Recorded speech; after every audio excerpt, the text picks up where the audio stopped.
1월 15일 주일에 주신 하나님의 말씀은 마가복음 14장 6절부터 8절의 말씀입니다. 제가 마가복음 14장 6절에서 8절의 말씀을 읽어드리겠습니다.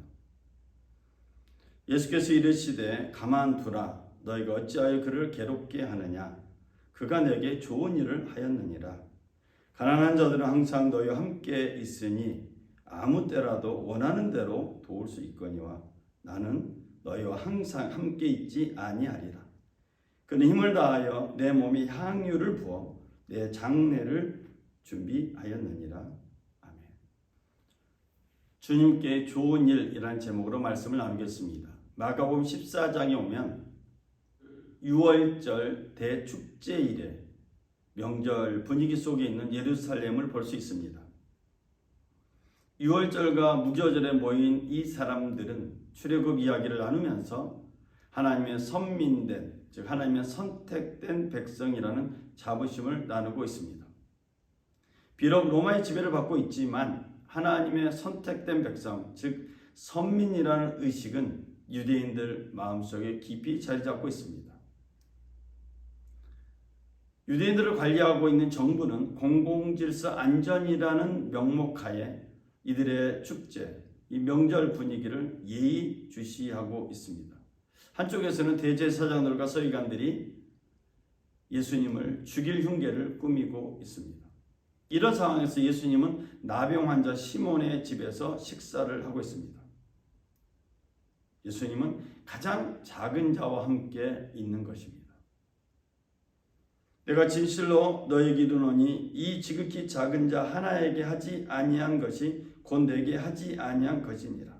그들은 영벌에 의인들은 영생에 들어가리라. 마태복음 25장에서도 예수님은 가장 작은 자와 함께 있음을 비유로 말씀하고 있고 뿐만 아니라 끝까지 작은 자와 함께 있겠다는 주님의 마음을 표현하고 있습니다. 그래서 저는 마가복음 14장에서 주님께 좋은 일은 주님의 마음을 헤아리고 하는 일이라는 생각이 들었습니다. 뿐만 아니라 마가복음 14장은 그렇게 우리에게 말씀하고 있습니다. 베다니 나병 환자 시몬의 집에서 식사하고 계신 예수님께 한 여자가 등장해서 아주 비싼, 매우 값비싼 향유를 깨뜨려서 예수님께 부었습니다. 식사 자리는 아마도 이 값비싼 향유 냄새로 가득했을 것입니다. 이 향유는 그 값이 약 300데나리온 된다고 마가복음은 말하고 있습니다. 이 300데나리온이라고 하는 말은 오늘날 우리의 가치로 얘기하면 노동자가 1년 동안 받을 연봉에 해당되는 금액입니다. 우리나라 평균 임금으로 따져보면 약 5천만 원 정도 되는, 4천만 원에서 5천만 원 정도 되는 향유라고 할 수가 있습니다. 물론 더 이상의 값어치로 말할 수 있죠. 최소한 5천만 원 이상 되니까 1억까지도 말할 수 있을 것입니다. 사람들은 말합니다. 어찌하여 이 값비싼 향유를 허비하는가? 라고 사람들이 화를 내면서 말하고 있습니다. 돈 걱정 때문에, 경제적 걱정 때문에, 경제를 걱정하면서 사람들은 권력자의 편을 자연스럽게 서게 됩니다. 오늘 본문의 말씀은 은연중에 우리에게 뒤통수를 칩니다. 돈 걱정 때문에 무조건 권력자의 편에 서는 것은 주님께 좋은 일이 아니라는 것이죠. 효율이나 경제적 이익을 위해서 사람들의 존재가 무시되는 것도 주님께 좋은 일은 아니다라는 것입니다. 누구든지 제자의 이름으로 이 작은 자 중 하나에게 냉수 한 그릇이라도 주는 자는 내가 진실로 너에게 이르노니 그 사람이 결단코 상을 잃지 아니하리라. 이처럼 복음서는 곳곳에서 작은 자를 향한 마음 씀씀이를 강조하고 있습니다.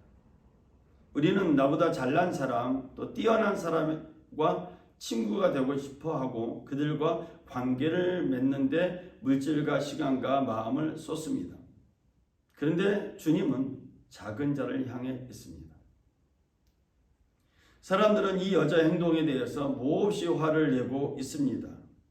그리고 이 여자를 책망하기까지 합니다. 이 값비싼 향유 300데나리온 되는 최소 5천만 원 이상 되는 이 값어치 있는 것을 돈으로 바꿔서 가난한 사람들에게 나눠주면 얼마나 좋겠는가. 그런데 그것을 하루아침에 예수님 앞에 쏟아 부었으니 이 얼마나 바보스러운 행동이고 멍청한 행동인가 라고 화를 냈던 것 같습니다. 우리는 잠깐 여기서 마가복음 속에 있는 주님의 마음을 읽어야 합니다. 주님께 좋은 일을 한다는 것은 무조건 선한 일을 하는 것이 아닙니다. 주님께 좋은 일이란 주님의 마음을 읽고 주의 뜻대로 행하는 일이어야 합니다. 이 소란스러운 상황에서 예수님은 이렇게 말씀하셨습니다. 가만두라. 너희가 어찌하여 그를 괴롭게 하느냐? 그가 내게 좋은 일을 하였느니라. 예수님께서는 이 여자가 이 값비싼 향유를 깨뜨리고 허비하는 것에 대해서 책망하지 않으셨습니다. 이 여자를 책망하는 사람들을 대래 책망하면서 이 여자의 편을 들어주셨습니다. 그리고 이 여자가 예수님께 좋은 일을 했다고 말씀하십니다. 최소 5천만 원 이상의 돈을 허비한 여자에게 예수님은 칭찬하셨습니다. 예수님은 여자라는 이 시대의 가장 낮은 자, 가장 천한 자, 가장 작은 자의 모습인 이 여자의 편을 들어주셨고 그를 칭찬하셨습니다. 너희는 여호와를 만날 만한 때에 찾으라. 가까이 계실 때 그를 부르라. 악인은 그의 길을, 불의한 자는 그의 생각을 버리고 여호와께로 돌아오라. 그리하면 그가 긍휼히 여기시리라. 우리 하나님께로 돌아오라. 그가 너그럽게 용서하시리라. 이는 내 생각이 너희 생각과 다르며 내 길은 너희의 길과 다름이니라. 여호와의 말씀이니라. 주님을 만나야만 주의 마음을 알 수 있습니다. 이 여인이, 이 여자가 예수님께 칭찬받은 이유는 주의 마음을 알았다는 것이고 이 여자는 주님을 만났음을 암시하고 있습니다. 여러분, 주를 만나야만 주님의 일을 할 수 있고 주의 마음을 알 수 있고 주의 마음을 알아야 주님께 좋은 일을 할 수가 있습니다. 예배 없이는 주의 일을 할 수 없다는 뜻이죠. 그래서 저희 순복음평화교회는 1월 27일 금요일 예배를 헌신자 예배를 정하고 지구역장들과 주일학교 교사들과 찬양대원들과 모든 직분자들이 금요 예배에 나와서 함께 올 1년 하나님께 헌신하기로 작정하며 예배 드리려고 합니다. 여러분, 예배 없이 하나님 일을 할 수가 없습니다. 예배 없이 선한 일을 할 수 있지만 주님께 좋은 일은 할 수가 없습니다. 여러분이 예배를 다시 한번 점검하시고 그 예배 속에서 주의 마음을 읽고 주의 마음을 찾는 우리 모두가 되시기를 주의 이름으로 부탁을 드립니다. 가난한 자들은 항상 너희와 함께 있으니 아무 때라도 원하는 대로 도울 수 있거니와 나는 너희와 항상 함께 있지 아니하리라. 예수님의 이 말씀을 가지고 교회들은 빈곤의 존속을 정당화하는 데 사용하기도 했습니다. 그렇지만 교회는 계속 가장 낮은 사람을 향해서 관심을 가져야 합니다. 예수님께 좋은 일, 주님께 좋은 일은 아무 생각 없이 가난한 사람을 도와주는 것이 아니라 주의 마음이 있는 곳을 찾는 것입니다. 예수님께서 이 여자를 칭찬한 이유를 이렇게 말씀하셨습니다. 그는 힘을 다하여 내 몸에 향유를 부어 내 장례를 미리 준비하였느니라. 아무도 예수 십자가의 길에 대해서, 십자가의 죽으심에 대해서 모르고 있을 때 이 여자는 예수님의 십자가의 길을 준비하였고 장례를 준비하였습니다. 이 여자에게는 십자가의 길과 섬김의 정신이 있었고 이 정신을 가지고 행동했던 것입니다. 그래서 예수님은 이렇게 말씀하셨습니다. 온 천하 어디서든지 복음이 전파되는 곳에는 이 여자가 행한 일도 말하여 그를 기억하리라.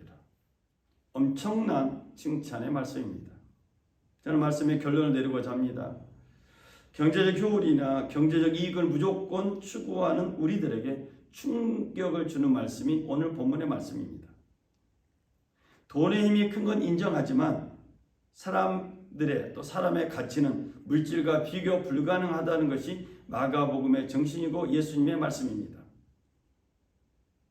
그러므로 돈보다 위대한 것이 사람입니다. 돈이 위대한 것이 아니라 사람이 위대한 것이고 사람이 제일 가치가 있습니다. 가장 작은 자라 할지라도 여성이라는 지혜에 있다 할지라도 그 사람은 가장 존귀한 사람입니다. 오랫동안 여성을 괴롭게 한 가부장적 교회를 부끄럽게 하는 것이 오늘 본문의 말씀입니다. 남자라고 해서 무조건 지도자가 되는 것은 아닙니다. 남자라고 해서 무조건 리더가 되는 것은 아닙니다. 이것이 마가복음이 우리에게 던지는 충격입니다.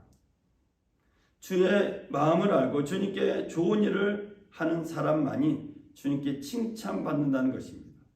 그냥 선한 일, 착한 일을 하면 주님께 칭찬받는 것이 아니라 주님의 마음을 알고 주의 뜻대로 일을 행했을 때, 즉 주님께 좋은 일을 행했을 때 칭찬받는다는 것입니다. 2023년 주님께 좋은 일을 하는 해가 되었으면 합니다. 주님께 예배하는 삶이 되어야, 공동체 안에서 예배하는 삶이 되어야 주의 마음을 알 수 있고 주의 마음을 알아야 주님께 좋은 일을 할 수 있습니다. 더 나아가 개인적인 주님과의 교제가 있어야 합니다. 주님과 깊이 교제하는 삶을 살아야 주의 마음을 알 수가 있고 그 마음에 주님의 마음을 구체적으로 적용할 수 있을 것 같습니다. 더 나아가서 감동받은 것을 실제로 나눌 때 더 큰 감동이 임하게 되고 열매를 맺게 될 것입니다. 즉 실천하는 신앙이 있어야 되겠습니다. 사랑하는 평화의 가족 여러분, 믿음의 가족 여러분, 주님께 가장 좋은 일을 하는, 주님께 좋은 일을 하는 저와 여러분 되시기를 주의 이름으로 부탁을 드립니다. 기도하겠습니다. 사랑의 주 하나님 아버지, 새해를 맞이해서 정석과 예배하는 모든 믿음의 가족들, 평화의 가족들을 축복합니다. 주의 마음을 알아서 주님께 좋은 일을 행하고 주님께 영광을 돌리는 우리 믿음의 가족들, 평화의 가족들 되게 하여 주옵소서. 다시 우리 예배를 점검하고 우리 예배가 신령과 진정으로 드리는 예배가 될 수 있도록 나아가는 우리 모두가 되기를 간절히 소망하며 이번 한 주간도 성령의 열매 맺는 복된 한 주간 되시길 주의 이름으로 축원을 드립니다. 우리 예배를 받으신 주님께 감사드리며 우리 주 예수 그리스도 이름으로 기도드렸습니다. 아멘. 우리 하나님께 영광의 박수 올립니다. 감사합니다.